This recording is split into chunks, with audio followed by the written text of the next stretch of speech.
Yeah. Nah, he pushed it forward, dog.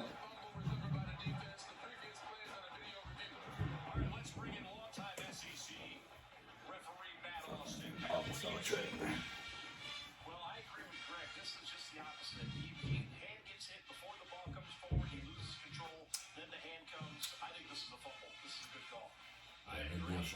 It's out. And then only Cash is supposed to play today. yeah.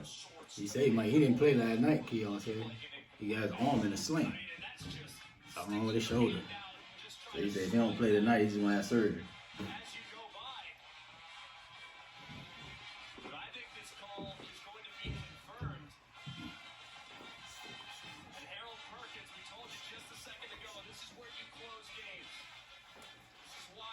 No, his hand's still on. Oh, he look, he hit his hand. It's confirmed. It's game. Oh, game over. Sorry, motherfuckers. They say ball game. 53 terrible. It's ball game, folks. Ball game. Yeah, Perkins been balling all day. That nigga He trash. been killing them, boy. First of all, the dude let him dip on him. A good ass You coordinator. don't he fast and you on them big tackles, A dog? good coordinator gonna span that boy out. Yeah, but shit. Without KJ Jefferson, dog, it's hard sledding, bro.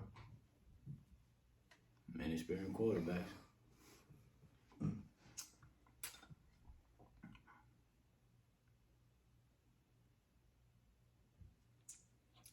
Who the real game about to be. Oh, I'm talking about do against Ole Miss, dog. Hmm? Talking about do against Ole Miss, Old Lane. Yeah, I worry about that. I'm It's in Oxford? talking about Dumb State against FAMU. That should be a good one. But it's on ESPN Plus? I don't know, but it's they're playing against who gonna win the who's second in the division. Yeah. Yeah, LSU game over. Yeah. That should be a good one. Yeah, that one should be a good game. For sure. It's 7-0. You got your workout outfit on, dog? Man, Miles done went, we got up this morning, take him to go shoot. Look at you, bro. Being a proactive parent. Yeah, we went up there and shot. There was some kids in there, so he started working out with them. He got about almost 80 shots a day. Oh, yeah? What is the basketball season coming up? Mm-hmm. That's good, though. What do you, you coaching? Mm-hmm. You on Tiffany? Yeah. Traffic and his son gonna be on there? Yeah. Y'all got the same team? Hopefully. Hopefully. Joe, because there's some more kids that want to play on the team and reading the joint. They say they putting 8 kids on the team. That's all? Yeah, 8 kids. So I don't know how they gonna. Nigga better not miss no games. You be playing You could be suicide. playing 5, yeah. The whole 5, 4 on 5. What you talking about? They at least gotta have 10, bro. I hope we got 10. You gotta at least have 10 people, bro. Because 10 kids, though. Because I got. The kids be going out of town. I'm gonna have Miles, Ryan. If I get my whole team, Miles, Ryan, Jonathan. If I get this other kid that used to play on he be playing on the SAR teams. Oh, yeah. And his dad was like, yeah, man, they always put my son on the SAR team, a whole bunch of white boys where he got to shoot all the time. So if I can get him and Caleb, hey, one man, of the kids. did you question. Did you take 20 and put over? Yeah, for some reason, dog, when I created the notes with 20, and normally I do the collaboration, because that's the new way they're doing notes, I couldn't do it. So I added it to 19, but 19 is at the bottom. I kept 19, but it's just at the bottom. It wouldn't let me do the collaboration with 20. But I figured just add it to 19 because it was already collaborated already. Made it easier. I'm like, man, notes tripping. Yeah, notes tripping. Yeah, it wouldn't let me do it. Even if I did it, just sent it to you, it wouldn't let me do it. I don't know what's going on.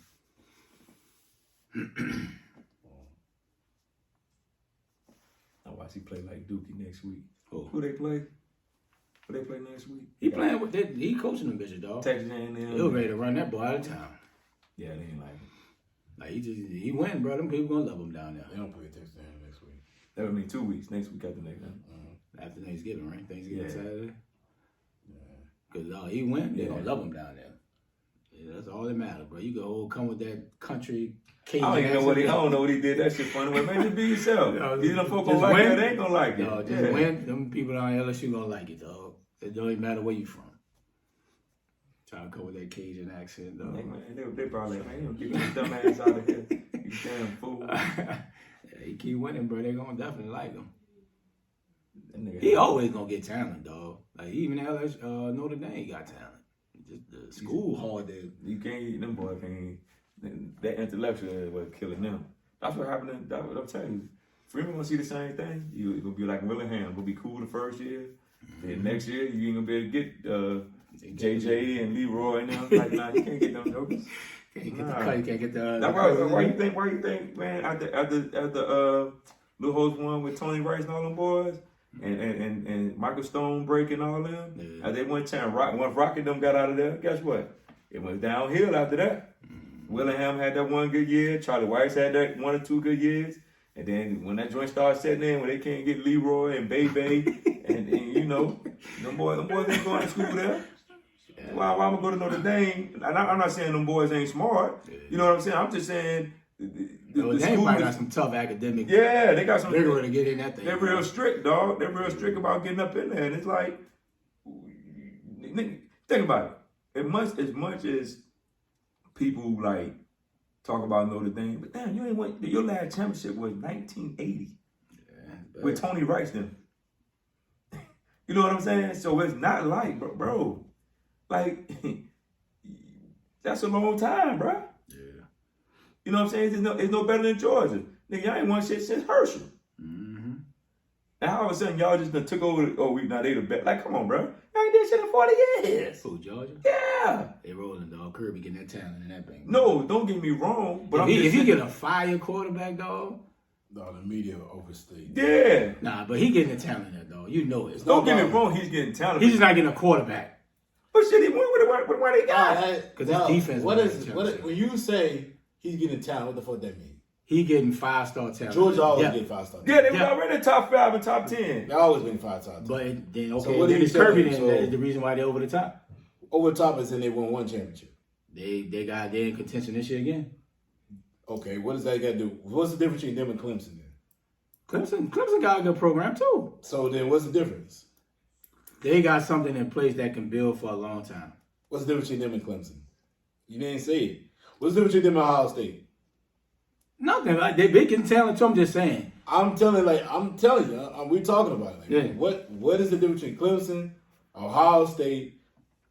I don't understand why everybody thinks that Georgia's the next Bama. I ain't say that. I'm just saying. I ain't say that. People saying that, yeah. People saying that. I'm not saying it, but they got. What they is the get difference talent. between them? So you say they got talent, but all teams got talent. True. Cats going all over the place. So now. what is it? What is it about Georgia that you're telling me right now? You're saying like, oh, they got talent. What is it? You say they rolling. They rolling right now. What team ain't? Ohio State rolling. They are. So, But you know you don't compare the SEC to the Big Ten. Nobody would think we're not comparing the Big SEC. Ten is No. But No, he's no. rolling in the SEC. No. We all think the SEC is the best conference in football. We're not comparing the SEC to the Big Ten. We're comparing Georgia to Ohio State. Right, but he's rolling within the Georgia- SEC, which we think is the better conference Nope. than the Georgia ACC plays- and the Big Ten. Equivalent, Georgia plays the same type of schedule Ohio State plays. But we Same think that. type- But Georgia plays the same equivalent. So who would Ohio- you take if Ohio State and Georgia was play? Who you take? Georgia, better defense. Nah, I'll play Ohio State. Man, I take Ohio State. They probably would frustrate the hell out of Stroud. No, they won't. Because guess what? They can't play man on man. So you saying their DBs is better than their receivers? It ain't about the DBs, dog. Why? If you get pressure on any quarterback, that gives your secondary a chance to cover anybody. Well, let me ask you a question. National championship game, they got pressure on Bryce Young, but Bryce Young still would kill him. If the receivers catch that ball, Yeah, guess he get what? hurt. But Bryce ain't had no lights out efficient game. He was running for his life. That's what I'm saying. He just was that Right, good of a that's what I'm quarterback saying. to Right, make plays. He wasn't actually running for his life. Right. He was actually wasn't one. Them boys drop the ball. He was If them dropping boys catch the ball, ball. if them boys catch the ball, it's game over. And you saw that. You saw that in the Georgia in the first game in the SEC championship. Georgia ain't had no answer for that. Georgia ain't had. Georgia, you don't understand that their defense has a problem. Their defense, first of all, Georgia defense is Alabama's defense. Of course, it's the Kirby same came defense. from, yeah, of Same course. principle, same skill, everything about it. It should be. But hold on. Here's the thing, people don't understand. The only team, the team they did well against was Tennessee because they were smart. They were smart to understand because they saw how Tennessee played. Mm-hmm. So they're smart to understand. All right, you sit back and force Tennessee to drive the ball up the field. They're gonna make a mistake, or they can't because they can't really run the ball that well. Yeah, right. It's all about quick shots, quick plays. But you sit back and force them to drive the ball up the field. The dumbest thing that we did was not understanding, leaning back and letting they say, man, listen, we will just be. They put your safeties in situations. Sit your DBs back. But Georgia is smart enough to see the game plan and they execute it. Yeah. That's right now what they are. Right now they're executing better right now than anybody else. They're rolling. But when you play one-off-one and you play just certain teams, I don't think Georgia's a better team, bro. I don't think so. I think that first of all, their quarterback is okay, but he's struggling. But they ain't got the quarterback at all. He struggles at times. But at the same time, everybody keeps telling the offense prolific. How prolific was they against Missouri? I don't think they're prolific. How prolific they was against certain teams? They couldn't run the ball. They couldn't run the ball. And Missouri just you can't run the ball. Like what can you do? And that's what I'm saying. Like I look at their team. I'm not saying they're bad. I'm not saying that Georgia is not a top tier team. But if Tennessee get mad on a neutral field, would it be the same? Neutral site? Would they play a little bit better? It's something about college kids. When you go somewhere else, it's gonna be an issue. Oh yeah. Because Alabama struggle on the road. Yeah. Why can't any other team struggle on the road? Yeah. And Georgia struggles on the road. They struggle against Missouri. I'm kind of like, damn, Missouri. If Missouri, you score a touchdown, this game is over. They gave him a touchdown? That's a touchdown. That dude's knee was up. Yeah, it looked like his knee was on top of dude. But I like Georgia, but I feel like I always try to tell people, their fan base is ahead of themselves, bro. They're a little bit extra. They ready to build a dynasty? Bro, you're not even Clemson, who's had a great run. Yeah, they did. You can't just jump Clemson. That's what the media wants to do, though. Mm-hmm. Everybody wants that media dollar until that media dollar keeps winning, and then they be one down with them to lose. Well, shit, that was everybody be on them. But what's crazy is y'all mad at Nick, but I'm like, bro, Nick run like Kirby is not gonna ever have a run like that. I don't care how he try to look at it. What they might not have another run in the SEC like that. Dog, exactly. Like Nick has had the. I don't know if college football ever be like that again. Yeah. And this dude won what 6 championships in 11 years. 6 championships in 11 years, and still be 7 for one drive. Yeah. So I mean, shit. Saving a dude, bro. That man, Kirby ain't even scratching the surface yet. He ain't even ahead of Dabo. I mean, like you said, the media want to make him better than Dabo, but I'm like, dog, we got 2, and we win 6 straight times. Yeah. You just can't jump teams. You just can't jump teams and say, man, like they're better. Oh yeah. You got to be able to be out there. Like they're Georgia equivalent of Michigan over Ohio State because their schedule never plays against any other team. Go look at listen. You can look at the national championship game. Everybody would love to scale down to one game. Mm-hmm. But if you look at the overall totality of Bama against Georgia, we beat them 7 straight times. Mm. We beat them, and we beat them in the SEC championship game 3 years with Jalen in them. Yeah. We beat them last year. Y'all beat them when they had Chubb and West. We beat them when they had Chubb in them. Yeah. We beat them when we beat them when they had we beat them. Like I said, we got to beat them a couple years ago. We beat them when they had last year. We beat them. We beat them 7 straight times in a row. We beat them in the regular season where everybody thought they had a 7-point dog against us with Matt Jones in them. Oh, and we dogged them out in Tuscaloosa. Yeah. It's no coincidence, bro. Yeah. But when you have a deep ball game, you got to know the separator is going to be that. That's going to be the thing. You know they're going to hit the quarterback. Oh yeah. But you got to put that 7 ball. But let's start this shit up, man. Let's get it. Let's get it, man.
What up, what up? We back for another episode of the Argue Brothers podcast. Fellas, how you doing today? Man, we good in the building, baby. Yes, sir. Glad to be back in the building.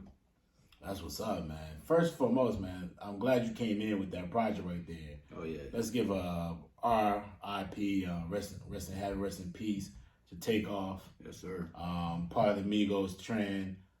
One of the dopest groups in hip hop, in music, period. Yes, sir. Man, and that was a very tragic situation that happened to Takeoff, man. Yeah. Dying out there in the city of Houston. Crazy.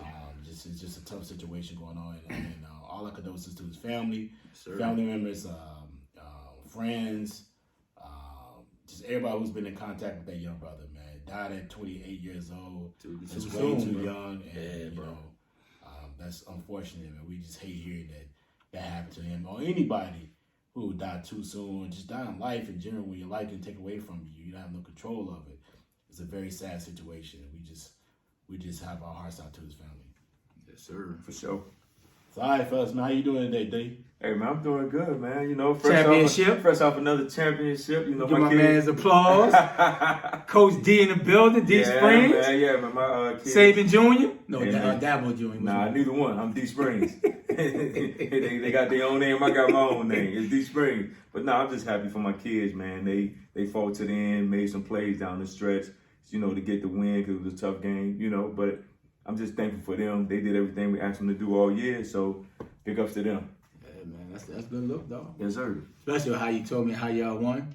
Oh, yeah, it was crazy. It was crazy. It came down to my son getting a safety. Shout out to Miles. Shout out to Miles. You know, with about a minute 47 seconds left in the game, you know, he made a play and, you know, got us over. And, hey, I just want to shout out to all my other kids who played that night, and we did what we had to do to win. Yes, sir. Yeah, everything good on this one, man. With that homecoming last week, shout out to Grambling State University. It was a lit situation. You know, it's always good to see your people, man, and, you know, everybody thriving. You know, Grambling right now, they going through a situation where they shutting the campus down like 10 o'clock. Oh, wow. What happened last year with the untimely, you know, death of a couple people at the shooting on the campus. But, you know, we make it work, bro. Yes, sir. You know, tailgate situation, we end up taking over the courtyard, Marriott lobby. It was like a whole nother situation, dog. We just make it do what it do, dog. Yes, sir. Got to. It was dog. We just, you know, it's like, felt like undergrad, where like you just feel like, man, I don't care what's going on, we're going to find a way to make it happen. Have a good time. Have a good time, dog. So, yeah, it was a good look, bro. I heard you finally won a game, too. We on a 2-game win streak, actually. We Oh, rolling. Wow. Shout out to Coach Hugh, man. We rolling. Y'all ain't got no rims, though. Just got the white walls right Hey, now. bro, we rolling, No rims, but the dog. white walls. Man, we young, dog. Like, you know, at the beginning of the season, I think everybody High that expectations. high expectations, dog. And No, it we did- did. No, No, Grambling State alum had high expectations. Nobody had high No, you may not, because you ain't go to Grambling. No, high expectation at No, Grambling State. every media market that covers We the had- had Grambling at like 5th or 6th We. as far as winning in the East. Wait, he did say West, Grambling right? alone. We. You're in the West, right? I said we. You're in the West, right? Yes, we. Yes. Everybody, all the media did not think you had no he said- chance. I Grambling said alone. He we. said Grambling alone. We He had said high that's your- expectations. That's called And it- foolish thinking. Could be. There's a difference between Could be. There's a difference between wishful thinking and other thinking. There's a difference. True. Y'all were wishful thinking. Absolutely. We thought it would be better. But when you got that many young kids, bro, it It's didn't called pan out. willful thinking. Willful thinking It versus didn't pan wishful out. thinking. You can call it what you Willful want. thinking. You can call it what you want. But it didn't pan out high end. But I think at the end of the day, I think we'll be better for it. Okay. And I think next season going forward, I think once he get his feet and make those connections within the state for recruiting, you can't just always recruit California. Like, you got to own your state from whatever school you in. And if you don't own the state and do the best you can, like we're not going to be LSU. We're not going to be Tulane, but we can be Lafayette. Like, we can be those, we can get the talent that's in there. And I think he will get that talent. I think we got something building, but, you know, it was high expectations during the season. No doubt about it. No question. I don't think you're Southern, so why do you call yourself? I think we're better than so we're going to show them in 2 weeks. Watch what happens. We beat them last year. Well, you're not We Southern. beat them last year with an interim coach. So you said you're Lafayette. You making me Lafayette. No, we can get the talent that's going to Lafayette. Mm. We can get the talent that's going to the other, we call so bigger D1 schools. Mm. We can get the talent, right? At the end of the day, Hugh Jackson is a former NFL coach. You got to use that. You got to use that pedigree. You got to use what you got to get what you want. You feel like he's using it? He's getting there. But you still have to make those connections with the state. Why is he getting there? Why he doesn't already use it by now? He's using it, right? But at the end of the day, you can't. He's not using it in the state of Louisiana. Right, you can't build a team from cats from California or like, you know what I'm saying? Like you gotta build. I respect California football, but I don't respect them from outside of quarterbacks. Right? But when you building a school in Louisiana, you gotta get those boys from the state. Houston, Alabama, Texas, right? Like that's your hub, right? I shouldn't have to go way to California to get so much talent that's on the team, right? You're gonna have the portal because a lot of kids leaving now, doing whatever. But you gotta own that hub. You gotta do Texas, Mississippi, Alabama, Arkansas, like Louisiana. That's the hub, right? That should be the bulk of your team. Yeah, you're a sprinkle for California, other team, but that should be your hub. And I think he came in late in the recruiting process, so that don't help him. But I think a whole full year, make the connection. But I think we on the ride. I think we building something, bro. But you got to use what you got, bro. You got to tell it up. I've been in the NFL 30, 40 years. I can get you there. I got the connection. And that's all these young kids want. That's all they want. They want an opportunity. And now use the HBCU movement to your full advantage. Full advantage. Tell a kid, look, you ain't getting done right in Ohio State or Alabama or wherever. Bro, come down here. Come here. That's what Deion doing. Sounds like he was not going to be there long. He going to be there. He going to be all right. As long as you give a coach what they want, he going to be there. You give a coach what they want, then he going to be there. I think he'll be there. We'll see. Oh, we're going to see. You know, the East is the strongest side either way. Man, you call it what you want. That's better teams. I don't care about nobody else but one school. Swag East has the best teams. If you want to say that, maybe from a record standpoint. Your record, yes. Talent, yes. Winning, yes. All the wall, yes. But you're fighting for second. Okay. Well, listen. What are you fighting for? We got an opportunity. 0. Last. No, not last. What are you? If we beat Texas, if Mississippi Valley State beat y'all, no, they're gonna be what? No. If we beat Mississippi Texas Valley State's in Southern, the East, right? listen. If we beat Texas Southern, okay. What are you? we beat Southern. We got a shot to go to the SWAC championship game. Oh shit. Oh wow. Dog, shit. If you look at the standings, shit. Maybe it ain't about who you lose to. It's when you lose to them and what side. It's what side. What's your record right now? What's about all 3-5. All SWAC losses are equal. No, but if you beat your people in your division, you got a shot. We got a shot, dog. All SWAC losses are equal. We got a shot. All SWAC losses. We are have equal, a bro. shot. All SWAC losses are equal. Watch me beat Texas Southern. I'm just trying to tell you the truth. Like all SWAC losses. It doesn't matter when you trying to get to the SWAC championship game. Dog, but all SWAC losses? You can call it what you are want. equal. Equal to what? Like equal to a loss. Like, it doesn't matter what Once it is. we beat Texas Southern today, we beat Alabama, Southern in the Classic. Okay. Watch what happens. Okay. Watch what happens. Well, ladies and gentlemen, we got 2 weeks. It's 2 weeks. We got to win today. Nothing else matters. We win today. We'll We got to win today again. I'm tonight. telling you, all SWAC losses are equivalent. I feel all that. Meaning, like, every time. But it don't matter for your side of your division. Yes, it does, bro. So I can lose to the East, and that affects me. No, it don't. Yes, it does, bro. You have to win your like side. No, yes, it does, bro. It's a SWAC loss. Yes, it is. It's a SWAC loss. But you didn't lose on your side. It's a SWAC loss. You didn't lose on your side. Fam have one loss. I think we have 2. Okay. We have 3. We lost to Arkansas Pine Bluff, which is on the other side. And y'all lost to them? And the Pine Bluff is somebody else. Boy, them boys are so horrible. No, we lost. I hope you ain't lose We to lost Pine to Bluff. Prairie View, one of them. I'm about to say, But I they're hope on the you west side. We on the west side. It's still a SWAC I loss. feel you, dog. So what are you trying to? You're not saying nothing. It's your The side. only thing there is the SWAC. It is your side. You have to win your Bro, side. it don't matter if it's a side or Okay. not, bro. Let's get to the show. It's equivalent of a SWAC loss. It don't matter. Watch how smoke DSprings. I'm just trying to tell you. It's Watch a how SWAC smoke, dog. loss. Watch how smoke. We'll see in a couple of weeks. Watch how smoke, dog. Listen. Can y'all beat FAMU today? Yeah, down 7-0.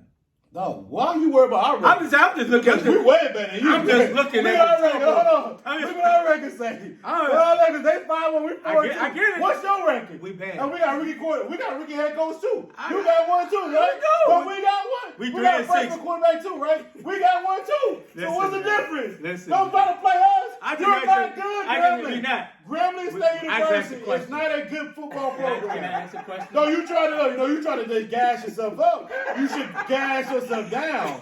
Take that shit down. Can I ask a question? Can y'all? You're not good enough of a program to come talking. Man, y'all ain't We're winning not, bro. nothing. Y'all ain't winning nothing like we If ain't Southern- winning if nothing. Southern It don't win even today- matter. If Southern win today, they still ahead of y'all because I it's agree. all SWAC wins. I agree with that. It's equivalent.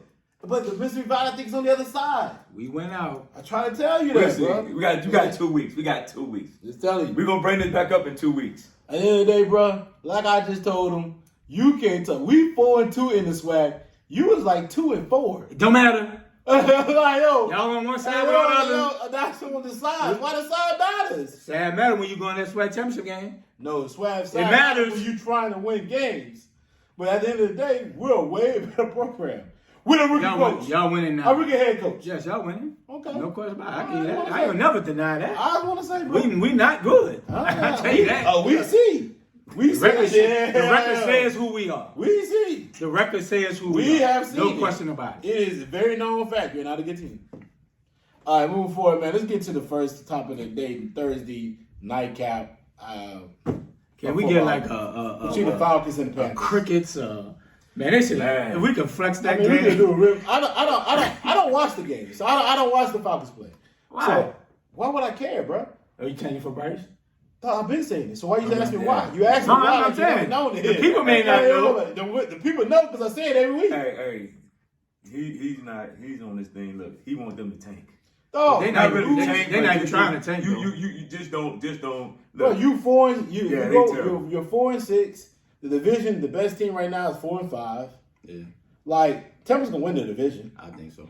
So what do I care? You need a quarterback to win in the NFL, and I mean a top tier quarterback. Facts. Why would I care if we win games? We're not playing well because we're not a good overall football team. Yeah. And the thing about it is, what's worse is the Saints and the Panthers. Yeah, we horrible. Yeah. we horrible. So, no, Thursday night, man, listen. Y'all want to talk about it? Have at it. it's crickets. I don't watch the personally- team play. Me personally, I watched- it was just 2 bad teams. I hope Wilkes Oh, actually it gets the was too job, bad, dog. team. I hope they keep him. Yeah, it was just 2 bad teams. Like they didn't. Like neither one of them going anywhere. 2 bad teams. They just playing to be playing. But I mean, at the end of the day, in that division, who to say if Tampa lose to Seattle this weekend, it's really bad. Yeah, It's really bad, and they should have lost last week. So at the end of the day, it's a bad division, bad all around. Somebody gonna win that division with 8 games. They're gonna be like 8 and what 9? Do we think we're gonna get 8 out of that division? It's gonna be tough. But I think somebody who wins It might be 7 and 10. 7 or 8 wins win that division. It's bad, dog. I'm just frustrated with like Atlanta's thought process. You got 2 young, talented receivers with Pitts and London. You're not even trying to get them. I get you might won't tank. I don't think they're thinking How you frustrated with their thought process? because London on my damn fantasy they're team. not, Dog, like, it's bro. not a fantasy football NFL. Jeez. The thought process, the strength is the quarterback's legs. He's not his arm. But he So can they're make, make some throws. Though. Dog, he makes average throws what he's always done. So what are you looking for? First of all, Arthur Smith to me is a genius the way he's there trying to coach the team. He's trying to run with the strength. The strength ain't him throwing the football. True. So True. shit, you know the quarterback didn't need another quarterback. Why even keep winning and BS yourself? But y'all got a shot to at least get in the playoffs. To do what? Hey, bro, you never. To lose in the first round? True. Nah, man. Nobody want to do that. True. Everybody want to go. I want a fucking established quarterback for the next 10 years. That's what I want. I don't want to be some perennial team like y'all signing Jameis and Andy. We had no choice. Else, Who else you and now gonna you got sign? no first round draft pick. Well, so you can't get a quarterback next year unless you trade somebody out there. You got to trade a top pick just to do that. And I ain't got no problem with Olave, right? Getting Olave with that pick, you got somebody you can build around. Because Michael Thomas is whatever you get from him now is just actually bonus, bro. Going forward. But you have a receiver, I think, in Olave you can build around. Yeah. Right? So giving up the first round pick, At the moment, yeah, it sounds great, but it don't help when you're losing, right? Because now you know you need a quarterback. You got possibly a top 10 pick that Philly gonna get. Yeah, it looks bad, but it's kind of what it is, dog. But you can't count teams in the NFL these days, but they'll trade future first round picks to move up. Exactly. They'll figure it out, dog. So yes, it's bad on the surface if we don't have a first round pick, but we do need a quarterback. The whole division does. Yeah. Even Tampa, because you can't count on Brady playing next season. He going to another team next season. He ain't playing. He ain't staying. Man, he goes to another team. He ain't going no more, bro. He ain't going. You got 4 teams in the same division with no. All need a quarterback. All need a quarterback. True. So to me, man, it's a waste of time. Yeah. True. It's a waste of time. Let's move forward, man. Let's talk about Jeff Saturday, man. He just got hired as interim coach for Indianapolis Colts. They fired their coach of Frank Rich. That's tough. It's a bad situation. Frank's right, yeah. It's tough for him, man. It's a bad situation for them going on. He comes in straight out of ESPN booth. Now he's the head coach. D, give me your thoughts on that. Terrible. Terrible. This is the thing. When you got so many coaches out there, black, white, whatever, but you got a lot of, they want to talk about diversity, and you get this dude to come straight off the bench. You know what I'm saying? He's in the, and I was watching this thing last night on NFL, and Joe Thomas, Cleveland Brown, offensive lineman, he see what everybody else see. He's like, this is crazy.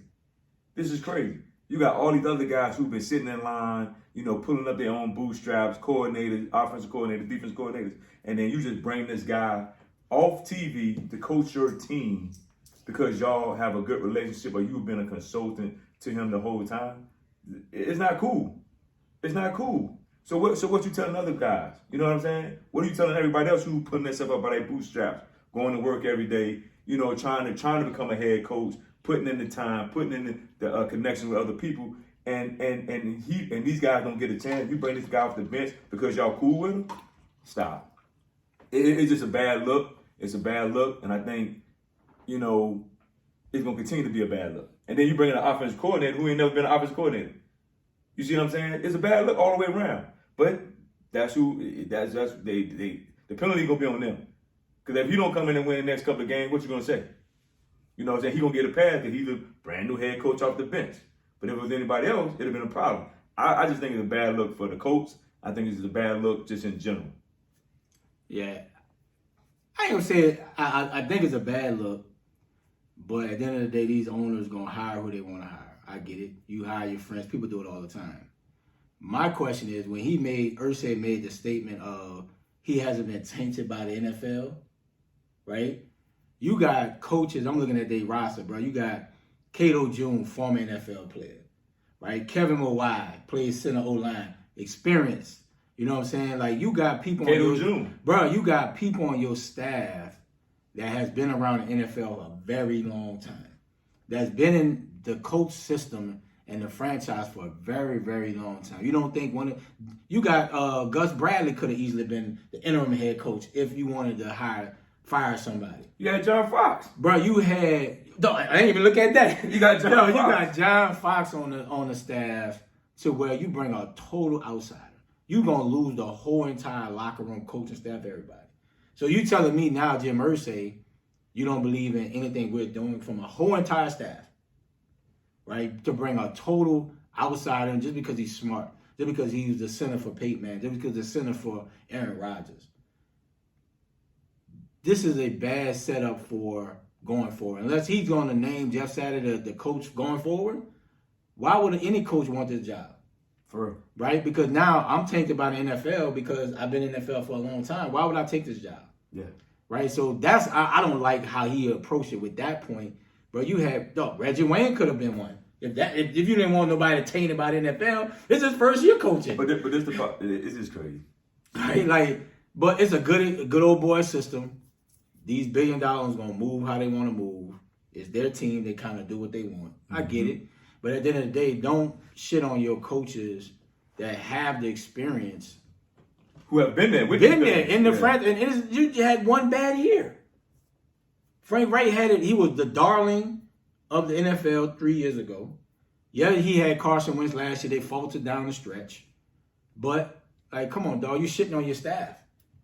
He's talking about they tainted by. He's not tainted by the NFL. But, hey, bro, it's a bad look for him, dog. It's a total bad look. Dude coming from TV desk to NFL coach, bro. It's different.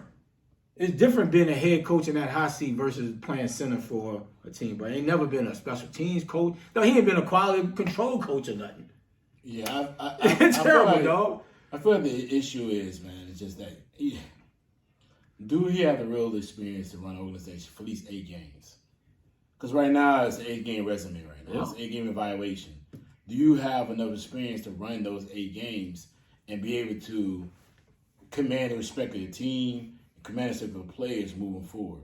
And you bring up a guy who's not a play caller. You got rid of a guy who's an experienced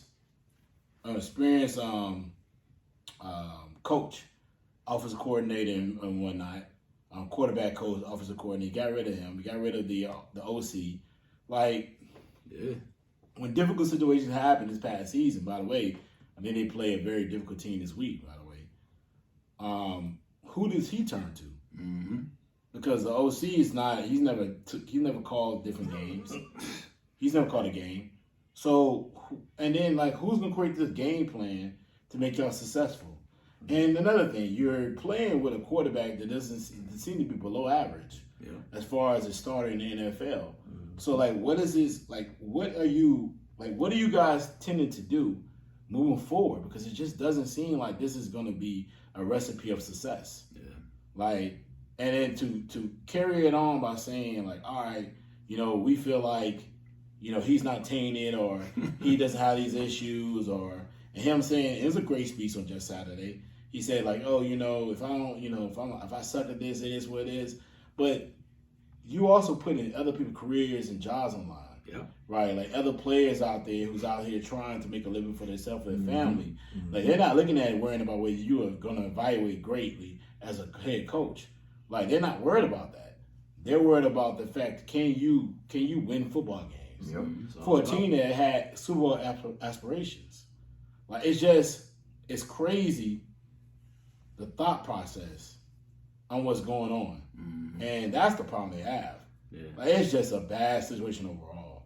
The thought process is just too poor overall to people just do not really put that out there. That you're willing to bet the future of so many different people in this organization, as well as the team success off an interim head coach that nobody knows anything about. I'm just not a big fan of it. But it is what it is. It's gonna be the best situation for them. Yeah. But I'm just not a fan of it. I just don't understand it. And I understand the other implications of it. Having a black coach, Reggie Rain, other people out there, minority coaches out there. It's in season 2. So it's like it's a different philosophy. Frank Reich had a very a different philosophy versus what he's gonna have. I just don't get how this is gonna manifest. Does the coaching staff appeal to him the same? Does he command the same respect? Yep. That's not his staff. Mm-hmm. Yeah, that's true. So, like, man, I'm not a fan of it, man. I just feel like if you could have made it maybe next year, made it happen, maybe it's different thoughts. Yeah, it probably been a different situation. But overall, man, right now, that's terrible. Yo, you could have John Fox. You could have just put him as an interim. If you wanted to bring Saban. Gus Bradley. You got a whole bunch of people. And if you wanted to bring Jeff Saban in, why not do it next year? You know what I'm saying? Yeah. Let him come in after the season, where he get a full time with the draft. Exactly. He can go get the experience. Because let us get his feet wet. You're gonna bring this man in halfway through the season, and he's gonna come. Well, if I suck at this, that means your heart ain't in it from the start. Yeah. You know what I'm saying? When you coming in saying it's just not very promising. It's not right. Logic. And I know people thought that was a great interview. They was very happy. Inspirational. Inspirational. It's very like, yo, man, I understand why he can get this job, but I don't think that's going to make you a great head coach. No, and I think they said that because when you sign those contracts, there's certain little things that you have to say. You just can't come out and say, well, this is a terrible, you know what I'm saying? Because they're going to look at you funny like, hey, we're a family, family station. And that's just what it is. When you sign the contract, look at the ESPN. I just don't think it's a great decision. But at the end of the day, it's not a great decision. And I just think, it's gonna blow up in their face, and then they're gonna make the excuse of, hey, but listen, you signed him, so I don't want to hear no excuse. I don't think and that's the problem. I think the cachet is if it does blow in their face, it doesn't matter. Yeah, but that shouldn't matter when when people are trying to get jobs. And you're exactly right. Like you said, people who Or on the maintain field, they're jobs. trying to feed their families and all that. So they got time to be playing around. Yeah. That's too much playing around for them. Yeah. All right, next up, man. Let's talk about it a little bit. And D, I can't wait to hear about this for you. The potential, it was the thoughts on potential sale of the Commanders. Excuse me, DC Commanders, but there's a lot going on with the Commanders. Man. They are being sued by the DC Attorney General. That's crazy. They're being evaluated. They're being, I don't want to say persecuted, but they're being evaluated is not the word I'm looking for, but they're being, the state of Virginia is looking at them very closely. Financial implications. Mm-hmm. They've been implicated for different things. Give me your thoughts on it, brother. Like, what do you think is going on with y'all, with you and your Commanders? You know what I mean? Like, and if they do sell, and it's been potential like buyers out there, Jay-Z, Jeff Bezos, as a group. There's with Brian Allen. Allen. Got his little folk who want to get Yeah, involved. so give me your thoughts on like what do you think about if they do sell it? First of all, it's a two loaded question. If they do sell it, man, would you? I mean, of course you'd be happy. Give me your thoughts on if they do sell the team. But right now, give me your thoughts. Do you think that's going to happen because of what's going on with all the implications with Dane Snyder? To answer your first question, yes, I think he's gonna sell the team because the team as a whole, when he bought this team, it went from I'll give it like an A organization. B, you ain't hear too many bad stuff back in the day with Jack A. Cook and all of them. And when he bought this team, it just went from an A to an F over the years. Oh, yeah. It went to A to F, bro. You lost your fan base. And people who like Washington. Well, did he lose the fan base? He lost the fan base. You sure? Yes. They still come to the game. No, what I'm saying, but game. what I'm saying is people still come to the game, but not like they used to. They're selling the tickets more. They're selling tickets, but people didn't come to the game. Like back in the day, you had Washington was full. You know what I'm saying? But you got more people who come in from other cities to come to the game than Washington fans. Well, that means you still got a fan base though. But you got a fan base, but it's not like how it was back in the day when all of Washington was there. You know what I'm saying? You can drown out the noise from other teams. You know what I'm saying? And to me personally, ever since he put his hand on that team, it's been bad. It's been bad. I mean, the team has been bad. The organization has been bad. People living, you got all these different scandals going on within the organization. You spying on cheerleaders. You know what I'm saying? People leaving because attitude, workplace ain't good. Dog, ever since he touched it, it's been bad. Listen, I can't wait till he sell it. I just can't wait. Man, listen, this dude got to go. You got to go. And to ask your second question, I think it need to be somebody black. Period. You know what I'm saying? I think it needs to be somebody black who buys this team. But also, you need somebody who understands business and understand how the NFL works. You don't think nobody on the staff got that? Who? With Snyder? Yeah. Man, I want everybody gone. You don't need, listen, they've been there long enough. You didn't help the situation because you there and you know what's going on. So basically, if you with him, you part of the situation. You know what I'm saying? I want a whole new everything. Even take the Commanders with him. Straight up. I'm talking about change everything like he wasn't even there. Take the Commanders with him. Like, just get rid of everything and just start over fresh and new, bro. You need to start over fresh and new. Like, this man has left a bad taste in a lot of the fan base's mouth because, dude, you don't know what you're doing. You know what I'm saying? Your ego has really like killed this team. It's killed it. And I just think we need to find new ownership. You're gonna have new ownership. Yeah, I just think it needs to be somebody black. I'm just gonna call it what it is. Do you think it's still gonna happen? Because with all these different charges alluding, it's still gonna hold a lot of things up in court. Even a lawsuit that's gonna hold up in court. I think the charge suit the U.S. Attorney General. That's gonna the Virginia Attorney General. That's gonna hold up in court. True. I just think I know everything is going to take a minute, but I do think for him selling the team, I think that would be a fast moving thing to get it out of his hands. And I don't think they can sell the team if it's all held up in court. Well, I think they will push it back to let him sell the team first, then like take over the top of what he got going on with selling the team. Because the joint, and what makes it even worse, the joint what they did with Brian Robinson. you're gonna use him as a pawn, you know, to push your agenda, bro. That's horrible. That is horrible business, bro. So that lets you know right there that dude will do anything. You're gonna use the man who just got shot over the summer, comes back, plays on your team. That lets you know he doesn't care. You know what I'm saying? When you're willing to do that, you don't care. Yeah. And I think that's what a lot of people are looking like. This man don't care about nothing but himself. And at the end of the day, I just think if I'm in the thing, let him sell the team, then you bring the hammer down on him. Let him get through that and then bring the hammer.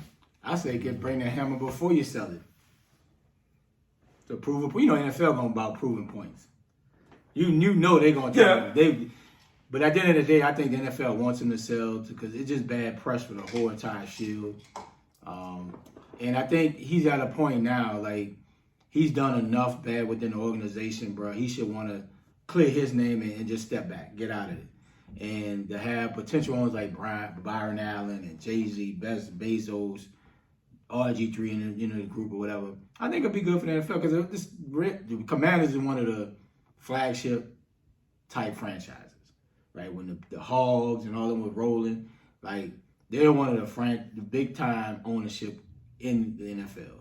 And I think the NFL wants to get back to that, to have him get out of it, because all the things he got going on in his franchise is just too much. Oh, yeah. It's just way too much, I think, for anybody to want. And then the lawsuit just way too much, dog. Like, then you throw in Brian Robinson's situation in the lawsuit, like, bro. It's just not a great look, but I think if he's gonna win, and in the day he's gonna get probably $6-7 billion. Yeah, I mean, at the end of the day, he's gonna win. He's gonna win at the end of the day, but I know he don't want to give up his team. But he's in a no-win situation. No, I think he'll sell it. I think that's a no-brainer. Yeah. The problem is, like, how is he gonna come out of this situation moving forward? I think it'll be fine. Like, it's not about the $7 million. It's about being attacked about his principles and situations that happen within the organization. Yeah. A lot of situations that happen within that organizational structure. Like, that's going to be an issue. But I think people have short-term memory. If he sells the team and just falls back, the hell has got to do with it? I think if he stays out of the limelight, not him. He's had a cultural. Exactly. He has built up a cultural situation that has been toxic and has been defiant, has been disrespectful across all for the last 20-some years. And he has alluded to this, and his illusions what they don't charge him for a lot of different things. Because they're saying to him, like, you knew this was happening. Yeah. These things were going on. You did nothing to change it. You said you're going to change it. You did nothing to change it. All you just brought in a president that was black, that was a former football player, but you didn't do anything to change the cultural standards that you have and the way you run your organizational business. By the way, I don't realize this. NFL is a non-profit business. They say non-profit. Yeah. So making billions. Overall, that's the reason why they have a certain standard and code they have to align by, because they are a non-profit organization. That's why you can get sued by the Attorney General of D.C. You know, y'all don't know that out there.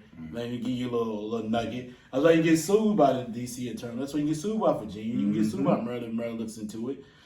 Situation-wise, that's why, because you're a non-profit organization and your organization is still making multi-billion dollars. So, and normally you're a partnership with every organization around you, including the city, right? With the city stadium, city situation going on. You're normally a partnership with that organization. So, listen, he's in an issue. This right here could prolong. It could prolong the sale of the team. It could. It 100% prolongs what's going on around him. It can prolong the sale of the team. And it can, and for a person who's, to me, has tried to hide his reputation in all different aspects. For real. This is a reputation type issue where he knows it's going to come out to the forefront. So that's why those emails got deleted.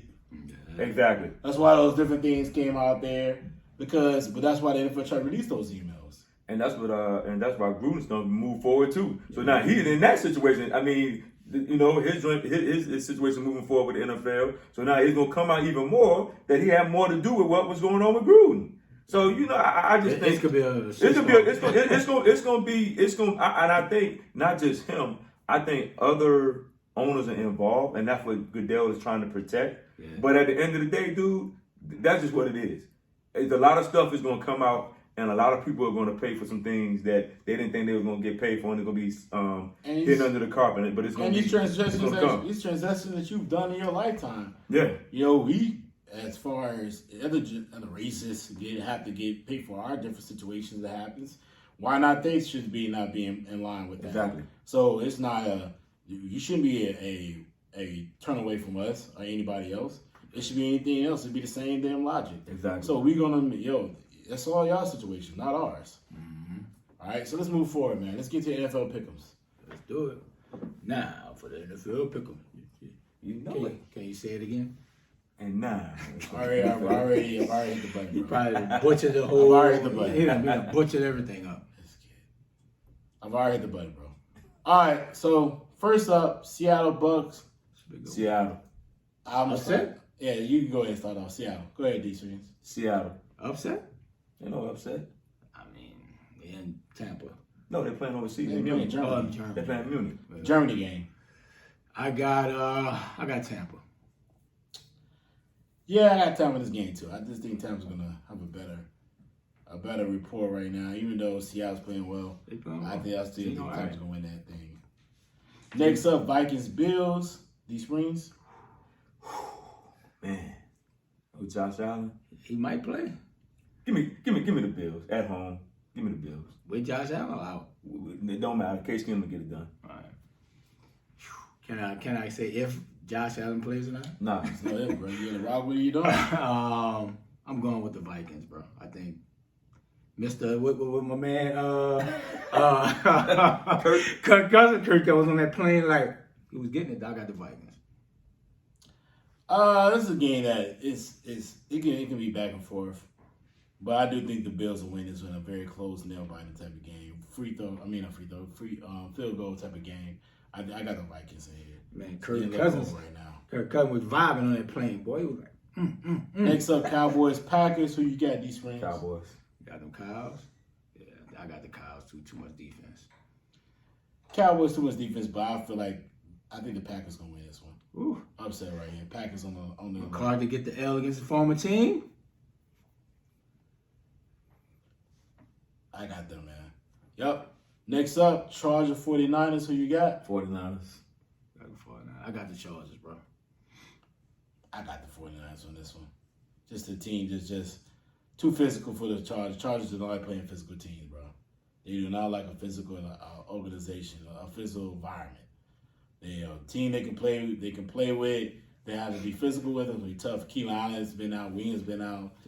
Man, San Fran's just too strong on the front end. And they get like 8 returning starters this weekend. Yeah, too. they do. Yeah. They do, man. It's gonna be tough. Rolling with the Chargers anyway. Don't matter. I hear you. Next up, man, fair or foul. We got fair or foul. Thoughts on stipulation with the Nets going on with Kyrie, man. There's been a lot going on with that. It's been a lot going on with that write-up too. It's a little lengthy, and then how we got it going on. But it's been a lot going on with Kyrie. We see a stipulation they've already placed out on Kyrie for him to be able to come back and play after the 5-game service suspension. Ray, start this off. What was your thoughts on it? I think it's excessive. Like, I think at the end of the day, if you wanted him to apologize and say apologize, and the rest of the stuff, you can work with him on the out, behind the scenes. When you put all that stuff on the out front, now you make an organization, forcing your players to do certain things. And look, Kyrie brought a lot of this on himself. A lot of things that Kyrie have done over the last couple years, he bring a lot of things on himself. Do he mean well? Yes. Right? Is he for our people? Yes. But sometimes, bro, you bring unwanted backlash on yourself. So now you got to answer those questions.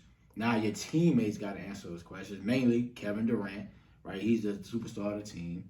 But I think at the end of the day, it's a lot to ask. You got to pay $500,000, take this training, that training, talk to this person. Like, you're doing too much, right?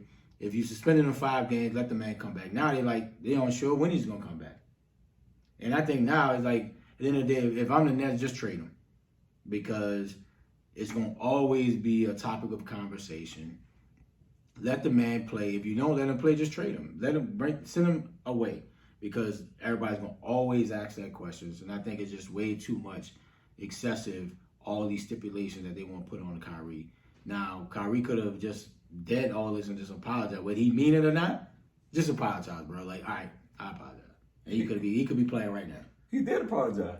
But I think it was forced. Right? It don't matter. He still I apologized. get it, right? But it's if he'd have apologized that first interview he did in the media session, Well, right? first of all, it wouldn't have had the stipulations. to me personally, he apologized. Secondly, you know what I'm saying? He apologized. Secondly, to me personally, I just think. But it was after the stipulation. It don't matter. It don't. No, he apologized before the stipulation came out. No, he did. He apologized before the stipulation came out. He got on IG and apologized, and then they said the stipulation. And then he apologized again. But you know, he didn't apologize before that at all.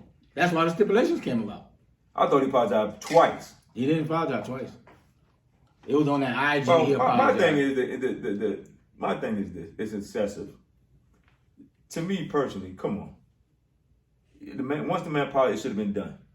I just think you're trying to strip the man of his dignity and all that. Yeah. You know what I'm saying? You can't overboard. He needs training. What? Dang. You need training? Bro, you go to training. My thing is this. What about other people who have said just as bad, just as worse? You know what I'm saying? He put a post. And at the end of the day, people get mad. But I'm like, at the end of the day, it is what it is. Now, Kyrie, you know when you sign them NBA contracts, they're going to have you do certain things that you may not want to do. Yeah. You know what I'm saying? That's part of, you know, that's the flip side of it.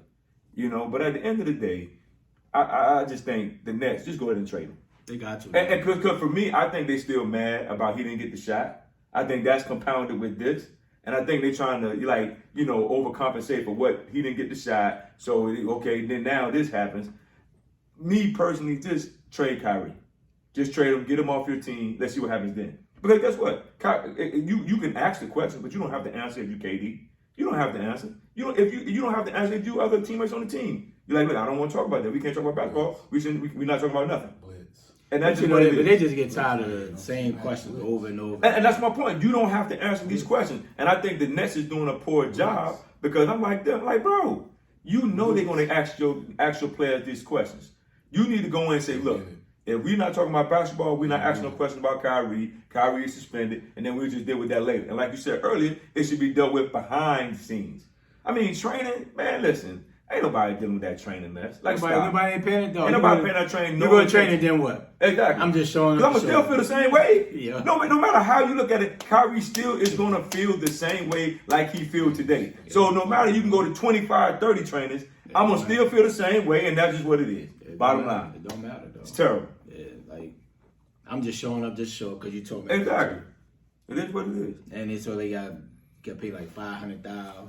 But I'm like, and they rejected it once.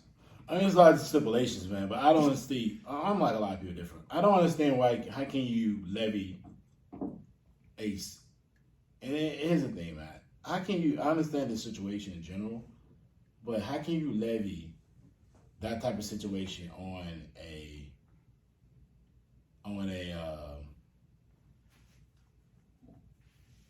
person because of a retweet? Yeah, retweet, yeah. Right, retweet that he did. Yeah.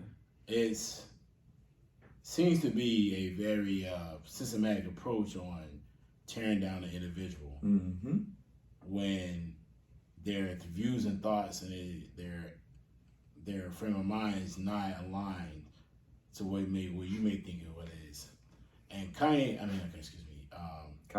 has always placed the notion that he's not anti-Semitic or racist in any nature at all. So he's always played the forefront of that. He understands that there is a differential between what we know, what he thinks, and what we all think is.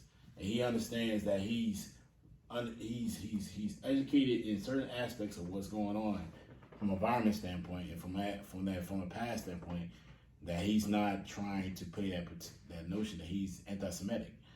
But to me, a lot of different things they had out there was very harsh. Having to visit these different various groups, donating $500,000 in money. Like, is that a part of the NBA PA? Is that part of the bargain agreement? And I'm like the kid from the Celtics. Brown. Right now, Brown, yeah. Yeah. When did Nike become some type of build a moral compass? Exactly. Right. They should have one.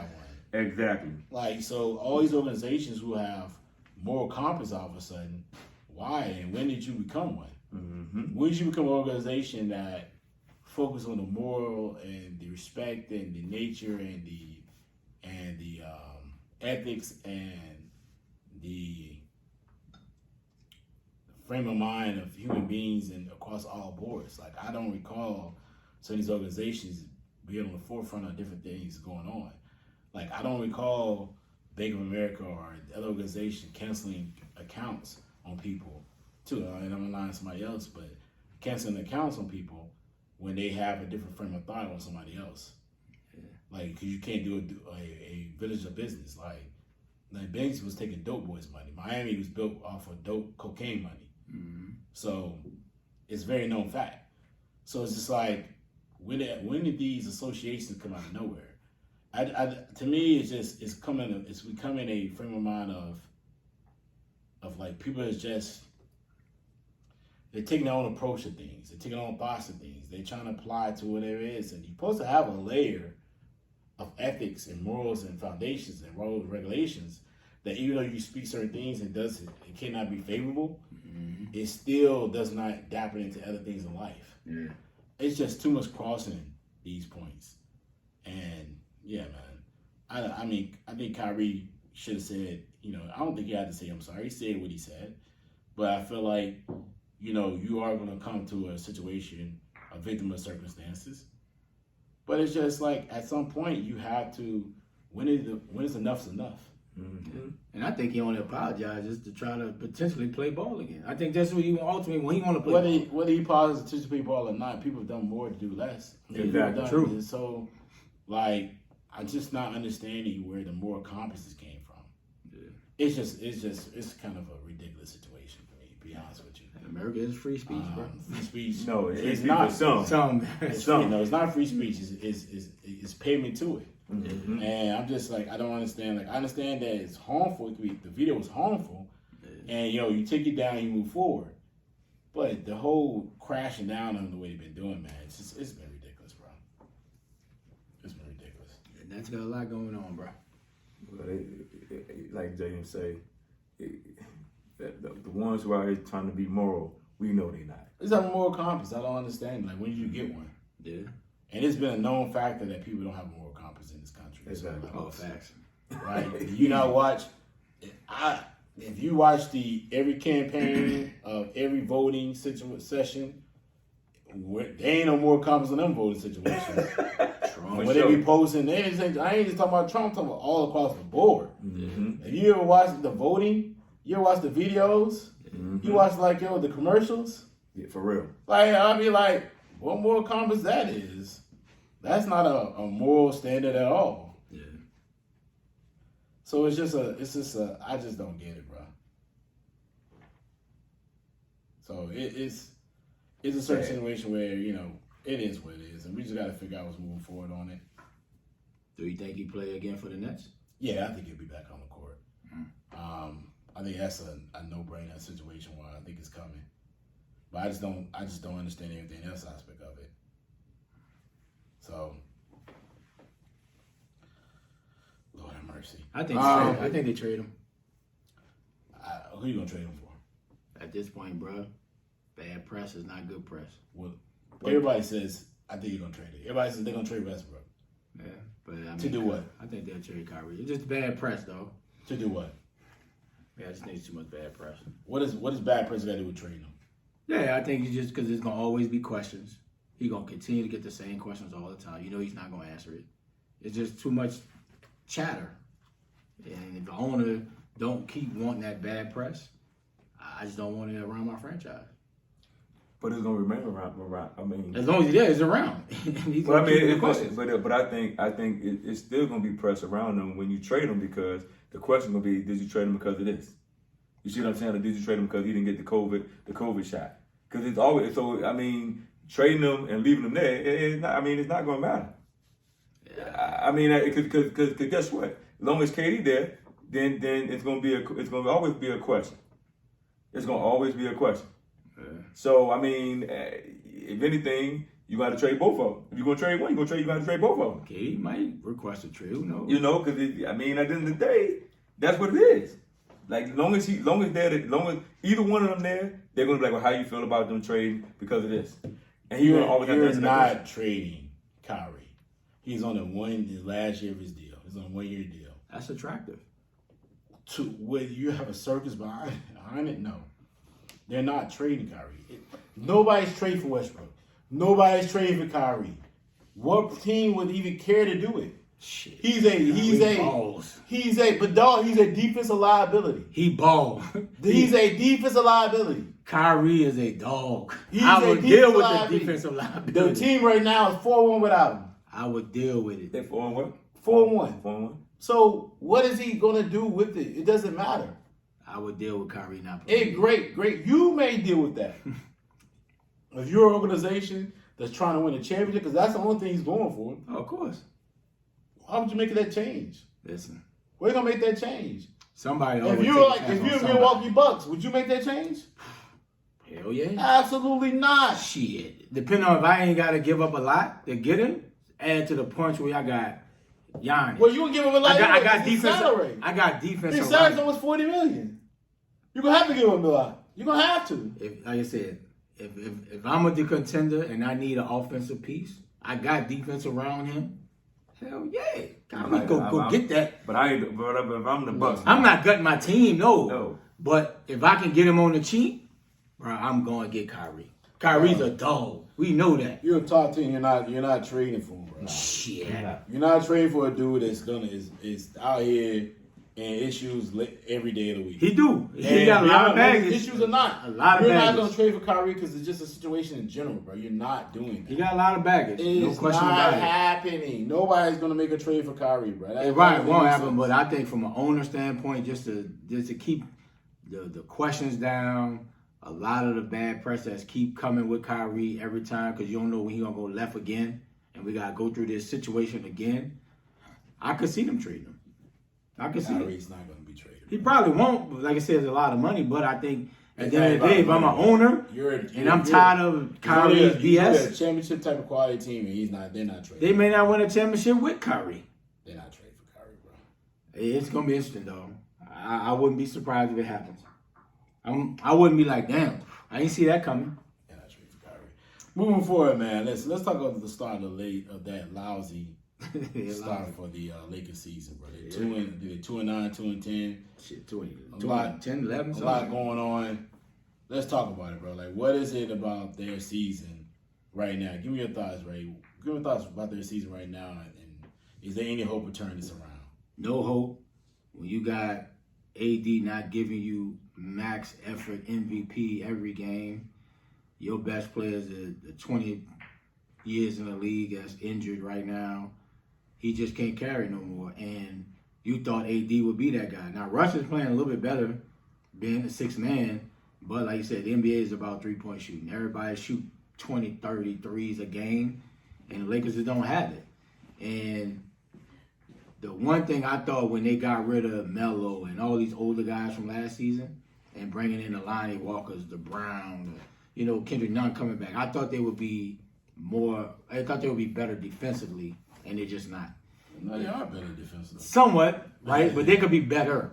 I mean, but if you're a bad offensive team, your defense will look even worse. Yeah, but like I said, if you can't shoot, at least you can lock somebody down, which they're not doing. And I think the lack of three-point shooting and the lack of AD not dominating, you're going to ultimately fail. And Russ is always going to be a scapegoat, right? Because even if he has a decent game offensively, they'll be like, he has 7 turnovers. But Russ is actually playing pretty good on the as a six man. But I think the lack of AD taking control and being the guy, and they just can't shoot. Like, they're going to go through stretches, but they just cannot shoot. But stop shooting it. Like, you ain't got to shoot 23s. Take it to the back and attack the basket. But those two things, I think that's why I don't think they just can't get out of their phone. Man, the Lakers done. They've been done, but They old. They don't have. They're not old. They're young now. Well, they got dudes that just can't get right. Period. They can't get right. They just can't get right. LeBron done.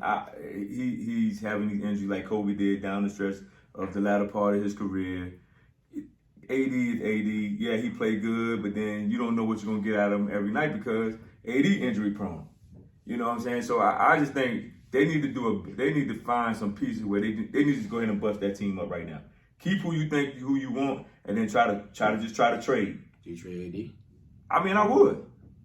I mean, at the end of the day, I just think AD, once he got that championship under his belt and got the monkey off his back, he got complacent, and it's just like, whatever. I'm going to play, but it's like, I don't want to be that guy. And you can look at AD personality. He doesn't want to be that guy. Yeah. You know what I'm saying? He got all the talent in the world, but I just think that AD he's not, his personality it's just not him. To where I'm the guy, I'm a ball out, you know what I'm saying? I'm gonna be the leader. Yeah. And I think he likes playing in the background. You know, and the Lakers in general, it's just sad, bro. It's just sad to see how Boston has recovered from when they were struggling, and you see the Lakers is looking like, man, this is ridiculous. It's just ridiculous. It's just I just don't see them recovering anytime soon, and that's just what it is. But Boston got right because of the draft picks. True. Right? They hit a home run on Jason Tatum. They hit a home run on Jaylen Brown. Right? Yeah. They hit a home run on Marcus Smart to be the anchor from defensively.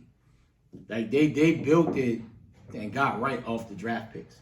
Whereas the Lakers, it's all about free agency, building, getting a super big star, and not developing. Well, the Lakers had a chance to do that. They took what's the name first? They took Ball and they took Ball and they could have got Tatum. You see what I'm saying? So that's their fault.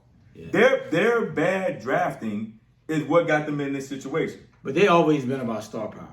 But at the end of the day, what is Ball? Ball wasn't no star. I mean, dog, you can see that Ball being in LA was not gonna be a good situation.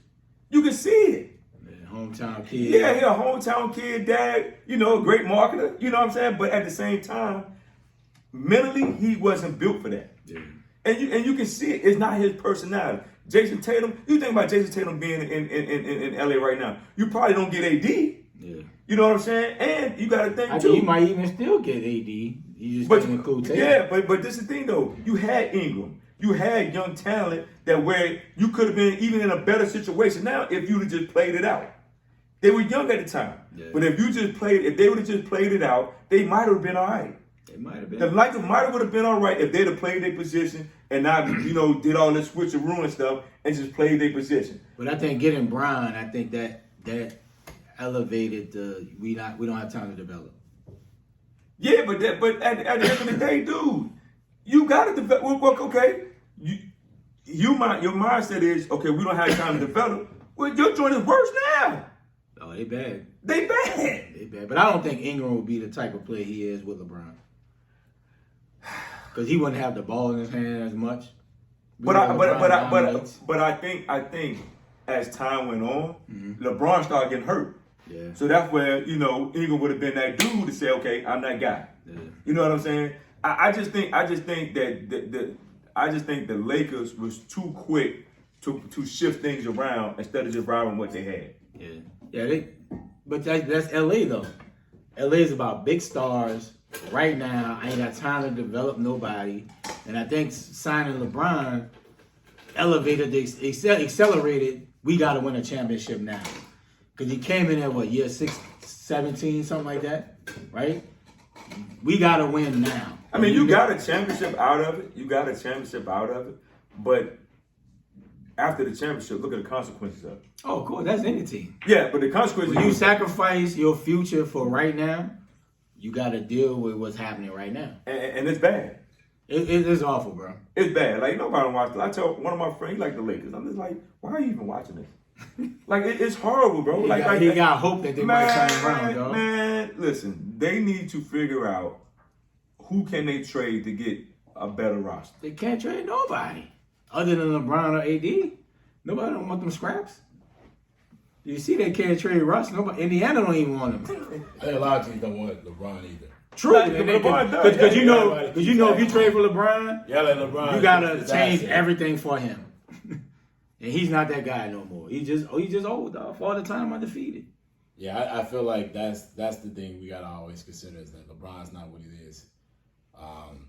But I mean, the Lakers they're a bad made-up roster. They're gonna be struggling in different avenues, and all the great teams, not the great teams, but all the good teams know they're gonna struggle. Yeah.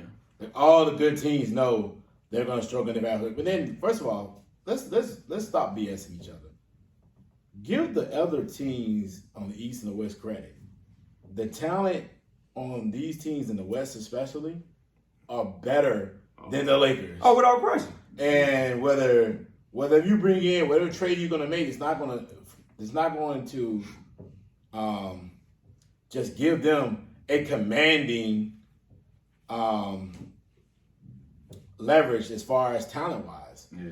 Let's stop acting like they're like Memphis is not good, Phoenix is not a good team, Utah's playing great basketball, the Clippers are playing well. Like, we're acting like the other teams are not playing well. They're playing fantastic basketball as well. So, like, this notion that, like, we're all just so dialed in on these one team only. Like, oh, this one team is this, and this one team is that. Yes, the Lakers are the darlings of the NBA. But at the end of the day, LeBron is always going to be one of the most polarizing athletes ever to play a sport. But the other teams out there are playing great basketball to a point where we're not even realizing that the Warriors are struggling. They're like 5-8, 5-7. They don't know what 5 in a row on the road. And so they won last night, but jeez, they're not playing great football. So basketball. Excuse me. Yes, basketball. Sorry. It's just so many different teams that are like out there that are playing great. I mean, I was watching John last night. John on a ball and dancing on the Timberwolves, who was a playoff team last year. Exactly. Yeah. You're looking at a lot of talent out there. The Pelicans are playing well, but it's you can't just LeBron just be on the floor is not gonna win out there no more. Nah, he's not that guy. Whether he's on the East or the West, it ain't happening no more. You're gonna have to play solid, contending basketball. You're gonna have to be able to defend well. You're gonna have to be able to score a lot of points. To the point out, look at the Nuggets. Yeah. They're struggling at times. It's too much good basketball out there for us to belittle the rest of the league and act like just LeBron and they're them playing the way they're playing, just a struggle, and we're sad. Like, nah, I ain't sad. Nobody's sad. But you're a Laker fan. You sad. Who? You are. No, I'm not. What are you talking about? Key. I thought you were a Laker fan. No. Too. What are you a fan of? Neither. I just watch it. I heard you say you was a Laker fan. No, you ain't never hear me say I was a Laker fan. Never. Well, never. I don't know. You claim that Ray and I like LeBron, bro. I don't care what you say. I heard. You could be on Mars. You ain't never hear me I'm say a I was Brown a Laker fan. fan. I'm No, a Brown fan. No. But at the end of the day, bro, like I said, bro, you can't just take away from the rest of the league. The rest of the league is no, they got talent. I think what has happened is the rest of the league has started to choose, like they building their team, and the team that they're building, they are getting great players to go with what they have in coaching, and they're taking advantage of everything that they're drafting better. You know what I'm saying? And they're buying into the coaches that are at those particular teams, and I think that's what happened with the Pelicans. They bought into the guy. You know what I'm saying? Milwaukee, they bought in. And in the beginning, it was a little shaky, but then all the trash. Yeah. Can I put something out there? Go ahead. The way the Lakers are playing and the way they're losing, the draft pick they owe to the Pelicans could be a top 3 draft pick. And if they're freak around and get the old boy, what's his name, Vic, whatever his name is, yeah, brother, he's the ball. You know, he is a changer of organization. That boy legit. And you put him in New Orleans, boy, he'll get a little bigger. That boy legit. He's gonna eat well. He gonna eat that etouffee. Yeah, that rice, and beans. You gonna put him on that same diet as what's his name, and his own. You gonna put him on the opposite diet. And like you said, the Pelicans got. You know, they already big. They already big. You know what I'm saying? They got a lot of time, and they size on their team. Beyonce played in a while. So they got a team that can do something later on. Absolutely. So yeah, I feel like it can be an issue, but Lakers gotta figure it out, man. Y'all figure it out. It's not our problem. It's not our problem. All right, man. Let's talk a little bit, man. It's been a rivalry going on. Zeke, probably the last 30 years. Crazy, bro. I love it. This is my era basketball. You don't know nothing about this, man. Like, when you're done with sports, you hug your friend. probably you was done with that. Kumbaya. We're talking about my friend's son over here, Miles. He's over here playing with the pool table over here. And when he's 11 years old. So when he's done playing with his on his teams, he probably hugs his opponent. You know what I mean? You know me, I come from old school. I pushed him away. Hey, don't touch me. We weren't even dapping it We're up. not friends. And so with that being said, I am excited about the way this is rivalry still hanging on for the last 30 to 35 years. I love it. You know who Zeke is? Zeke. Isaiah Thomas. No, you don't know. You don't know. He might. You know who Zeke is? Probably know it. You know who Zeke is? Yes. You know who Zeke is? Don't worry about it. He's one of the greatest point guards to ever play the game. Me as a Piston fan, I love it that he has a grudge still. But I love the fact I was an MJ fan, so I love that MJ called him an asshole in the documentary. I love it. Anyway, Bruh. I love this still going on. DSprings, give me your thoughts on this arrival right here that's still pending. And Zeke said, I want a public apology. Well, guess what, Zeke? You're going to be sitting there waiting for a public apology to the day you die. Because you think MJ apologized to you? Nah, ain't chance. Who's I love? I got friends now. I got eight friends now. I would never tell you anything. I would never say, hey, bro, this is. I'll be like, I was at home. I see it on me. I knew. I looked at him and walked away. Dead in his eye, kept walking. Looked at him dead in his eye. Mano a mano. We right here. We right there. We looked at each other. I walked by. He looked at me. I looked at him like, he kind of turned and slid his head. I looked at him like, what? Kept it moving. Because I don't F with you, man. We don't have that before. There's a reason why we're not rocking with each other. And I love that. That tension. Go ahead, brother. Yo, wow, I love it. Hey. Zeke.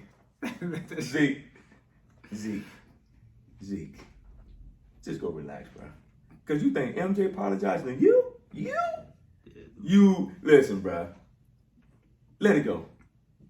You're going to be mad to the day you die. So you die today or tomorrow, and I hope you don't. But guess what? Michael Jordan is not apologizing to you, bro. He can care less.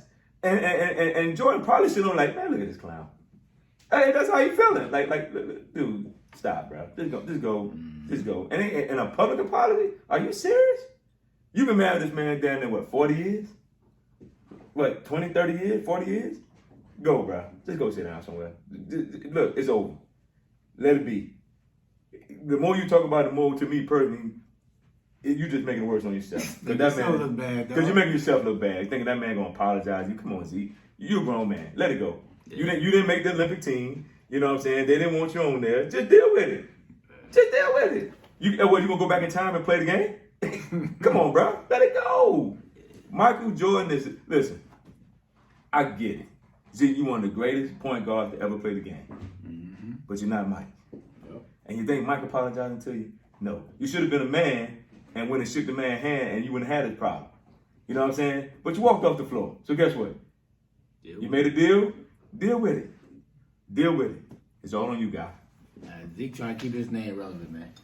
Man, he's still going on one of the greatest point guards ever. Without question. But Mike is dug in. Mike is not apologizing. Like, you did what you did.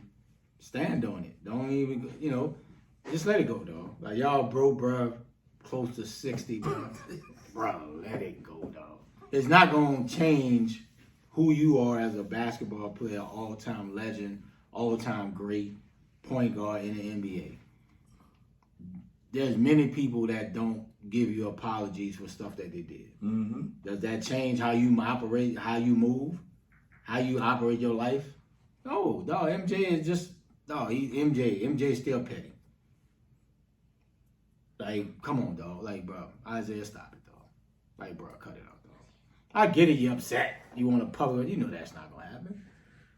MJ is who he is, bro. Like, just move on. You ain't like y'all was besties. It ain't like you and Magic were cool and you trying to, rekindle that relationship. Y'all ain't that was cool, bro. Stop it.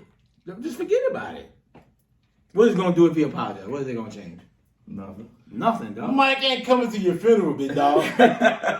Mike ain't showing up. He's crying like Kobe's funeral, but all right, bro. Mike ain't with you like that, brother. He's not your friend. Yeah, stop it. And who cares? Yeah. You're asking for apology for what? To say what? Let it go. But I love it though. Like I love the fact that he's still hostile about the fact he didn't get on the 92 Dream Team. Yeah. That's great, big dog. I love the fact you don't like that. That says it meant a lot to you to get on that team. There's nothing wrong with that. There's nothing wrong with you feeling that way. There's nothing wrong with you. How you not catch that? Feeling that way. Yeah. We're live. Yeah, watch the Alabama game, man. So we know what just happened. Bro. But yeah, there's nothing wrong with you feeling that way, brother. But guess what? He don't care. You don't? Yeah, I love it. He probably laughing. I love it. He chuckling at you like this boy. I love it. I love He every laughing part at you, dog. of Like, that little rivalry, bro. He laughing at Isiah after this. I love it. I feel so grateful that I was a part of living that era. That I watched those rivalries. Exactly. And that's why I would despise the people to this day. When we play sports, play a certain level, my competition level always gonna be strong. Because at the end of the day, that's what they taught me. Mm-hmm. You guys taught me that.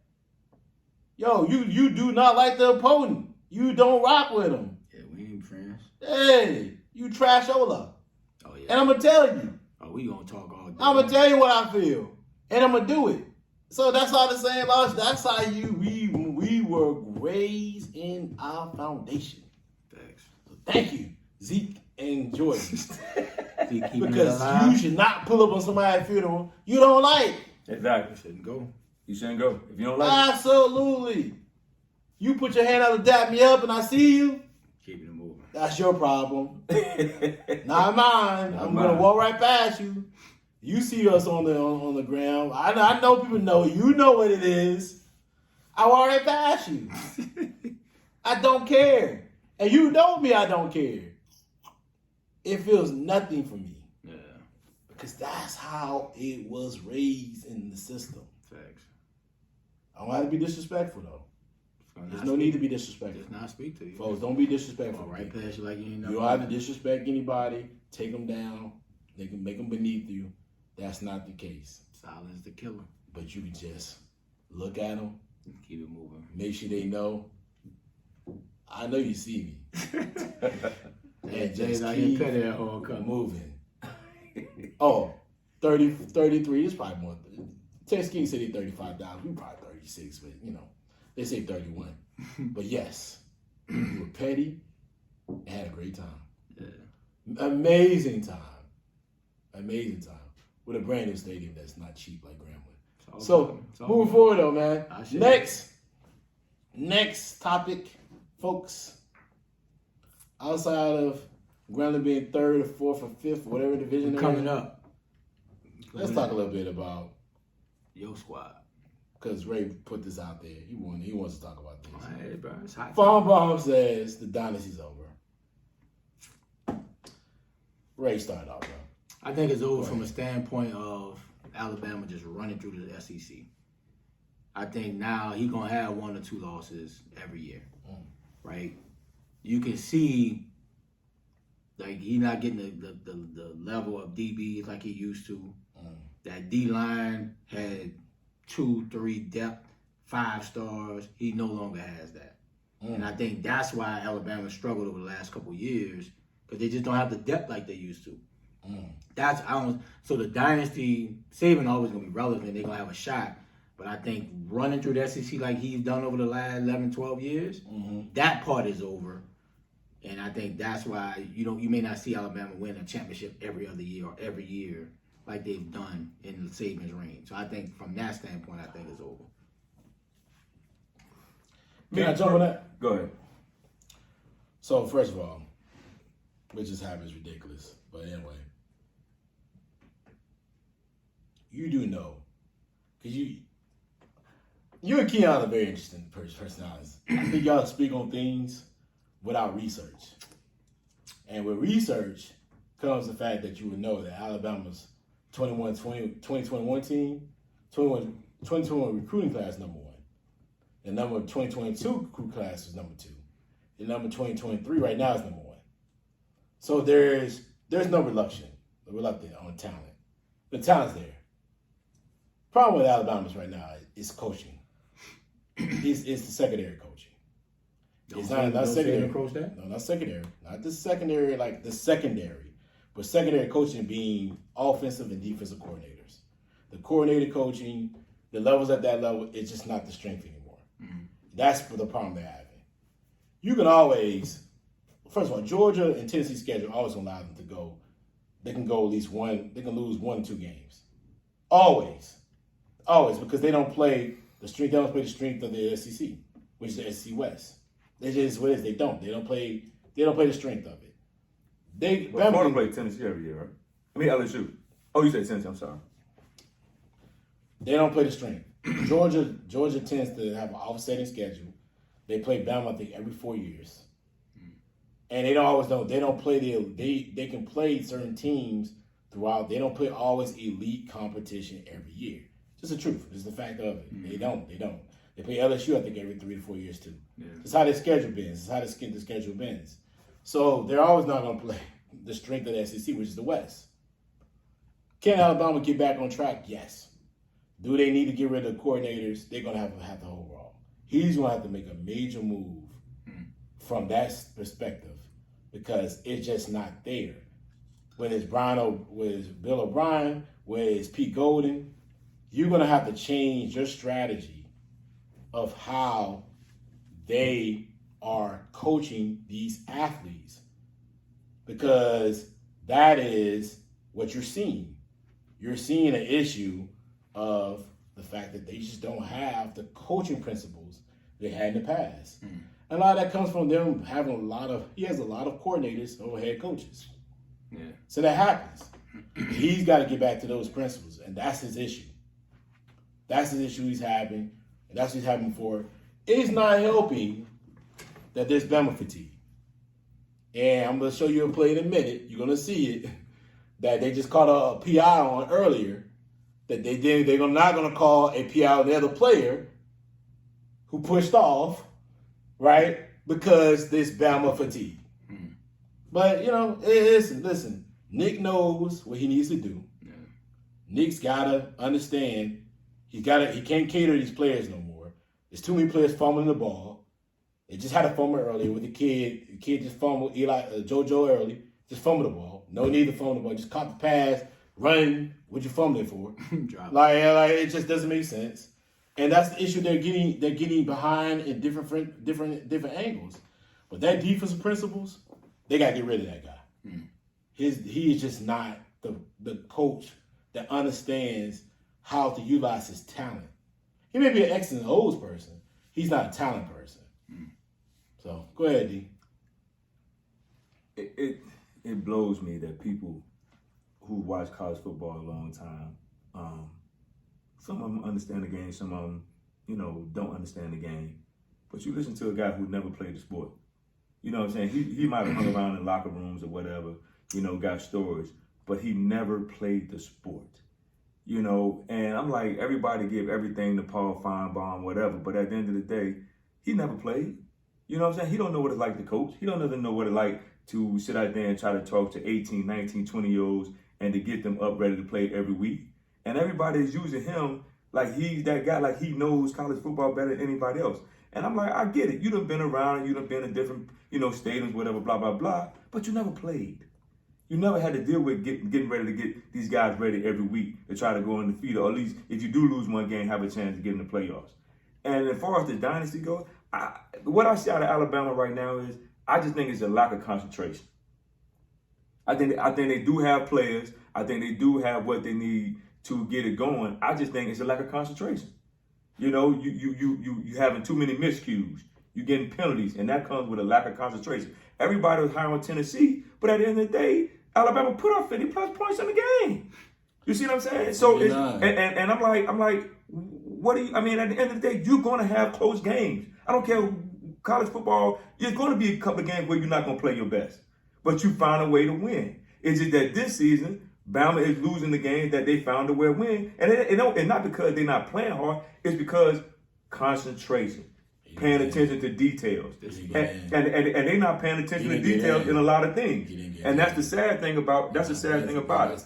But at the end of the day, I think everybody's happy that Bama's downhill. Everybody's happy Clemson downhill. Because at the end of the day, guess what? Clemson and Bama were running through people. And I think they got fatigue. And Bama been running through people for a long time. But at the end of the day, guess what? You're going to have down years. But when it gets back up again, because Nick Saban has been around coaching long enough, he know how to get it back up. Right. He ain't no dummy. He ain't win 6 championships being no dummy. And I think once he get his players, and like you said, James said, these coaches to buy into what he has already established and what he has, and not the fact that he done had a whole bunch of people in and out. Wow, the ball. You see what I'm saying? See this Bama fatigue? Bama fatigue. They gave that kid the touchdown. Every lie, bro. And you just tell me. No, I'm telling you. No, we talking. We talking the last question. Let's go to the topic. Bama fatigue, folks, is when that last touchdown that running back just got. He literally did not cross the line. He had the ball in his left arm. He didn't cross the line. But we know this. But no, we don't know this. Yeah. But that's what I say about Bama fatigue. They didn't stop the ball clock and say, "Hey, he didn't score. He didn't get across the line." Bama fatigue is what's going on with this. And it's sad. I mean, at the end of the day, you can see the issues. And I think Bama needs to get back to playing Bama football, because back in the day, you didn't have this miscommunication. You didn't have undisciplined. You know what I'm saying? And I'm pretty sure Nick done told them in practice. It's just that when they get in the games, they lose. They don't concentrate. We have a fumble a game. For some reason, we had a fumble against LSU. Boy happened to just touch the ball when he was out of bounds. That dead the ball. But just if you don't run, if y'all watching the game, JoJo Earl just fumbled. Now, why are you fumbling the ball? Why Bryce you throwing no little passes? Like, what is it to a point where there is a lack of understanding as far as how the games be. So he's going to have to get back to, getting back to understanding the way they play, like you just stated, bro. Understand, it is a certain standard that you play, and stop trying to get these guys to buy into the BS, and let these dudes understand, whether it's these receivers who have not lived up to their billing. Yeah. They have not lived up to it. Whoever recruited, there was lots of recruiting that was recruiting J.J. Waddle, and Riggs and Judy and all the other kids out there, whether it was Calvin Ridley, that recruiter must be gone. But I think he is. Matter of fact, Douglas Marshall, he's the head coach of Marshall. He was a wide receiver coach at Bama. So the type of receivers they're getting, they're not stepping up either. They're like Brooks, who drop passes. He dropped a big one in LSU. Burden. All these drops they having. JoJo Earl just fumbling. You're just seeing it. And that ain't, I can't hate anybody. That's not, that's not just Saban. That's not on Bill O'Brien. That's on the player. The players. And I think that's what I'm saying with the concentration. These guys are not concentrating. I think they got the mindset of we Alabama, so we just gonna step on the field and it's gonna happen. The old Alabama, hold on, get back to the dynasty part. They just went to the championship last year. I don't understand why. So if I could see if we were in year 4 or 5 or something like that, and he's making that statement. But dude, they just went to the champ. And how long did wasn't it been around? 8 years? Something like this. Okay, it's been around with the playoff. Been around what? The Saban one been 12 years. No, I'm talking about the playoff itself. Yeah, I'm saying Saban won what 6 and 12, something like that. No. But he only won one outside of it, right? No, Saban's won 3. 3 in the playoff era. At least been 8. So let's say 8, right? How can you say a dynasty over? Cleveland's won. Excuse me. Because Clemson is 1-2. LSU is 1-1. Ohio State 1-1. Yeah. And then Bama won the rest, right? Yeah, Bama's been in the playoffs 6 out of 8 years. And Clemson at least been in 8-9 years. Yeah, so let's say 6 out of 8 years. So you mean to tell me that if the man don't make it twice, and it's only been in the 8, I'm confused. The standard is high, dog. I don't care how high your standard is, bro. But the standard is high for whom? Exactly. Bama. But that's Ray. That's not. But Ray, you done had something 8 years, and this team done been in the 6, and he done won it 4. I'm saying the standard's high. When you lose 2 games, you panicking. Yeah, but Ray, the logic don't make sense to me because if it's 8 years, this man done won 4 out of the 8 years, them been there 6. So you gonna come down on me because I don't make it 2 years? Yeah. Bro, that just, you know what I'm saying? That's just dumb to me. It doesn't add up. You know what I'm saying? So when you talk about somebody like Paul Finebaum, what the hell does he know? You see what I'm saying? He's saying, but here's a guy who has never picked up a football in his life. You know what I'm saying? He has never played, has never been in the locker room. It's hard getting 18, 19-year-olds to get them to do what you need them to do every game. Yeah. It's hard.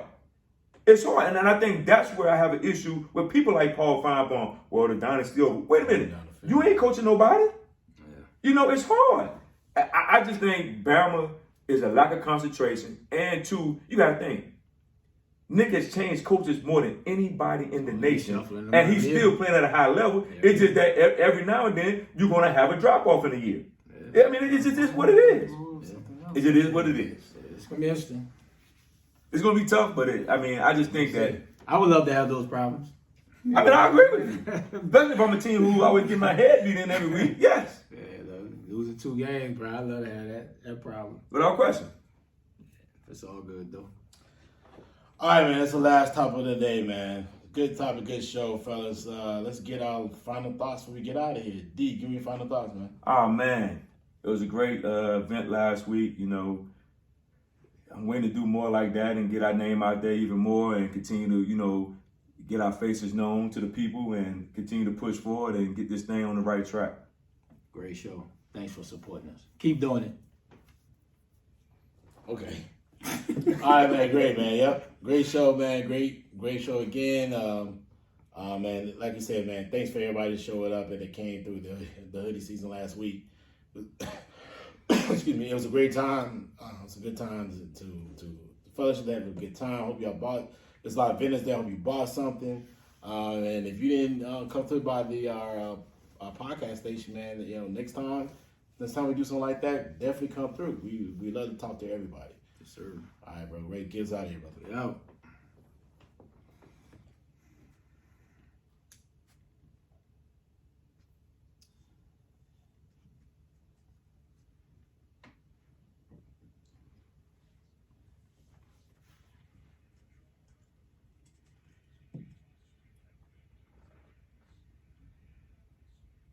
Oh, it came out. Yep. Don't shut it down now. Do it to us. It's all gravy, baby. Yes, sir. Miles, what's up, dog? It's Miles. I'm chilling.